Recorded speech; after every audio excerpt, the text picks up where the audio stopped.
Column হতে সবগুলো পাইলের উপর সমভাবে লোড ট্রান্সফার করার জন্য পাইল ক্যাপ দেওয়া হয়।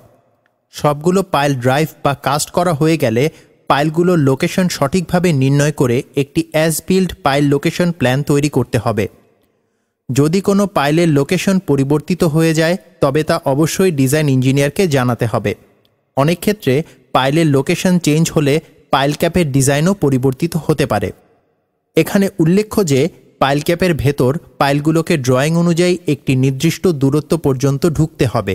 তবে প্রপার বন্ডিংয়ের জন্য পাইলের মাথা ভেঙে রেইনফোর্সমেন্টগুলোকে অবশ্যই পাইল ক্যাপের ভেতর পর্যাপ্ত দূরত্ব পর্যন্ত ঢুকিয়ে দিতে হবে।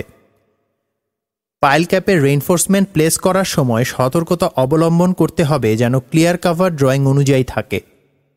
পাইলের টপ এবং পাইল ক্যাপের বটম জালির মধ্যে মিনিমাম 2 ইঞ্চি গ্যাপ রাখতে হবে যেন এর ভেতর ফ্রেশ কংক্রিট যেতে পারে। পাইল ক্যাপের ক্ষেত্রে যে বিষয়টি সবচেয়ে গুরুত্বপূর্ণ তা হল কলামটিকে অবশ্যই পাইল ক্যাপের সেন্ট্রয়েডে থাকতে হবে। পাইল ক্যাপের কংক্রিটিং এবং কিউরিং প্রপারলি করতে হবে যা ইন্ডিভিজুয়াল কলাম ফুটিংয়ের অনুরূপ। এটি বিস্তারিতভাবে ফার্স্ট ভার্সনে দেখানো হয়েছে।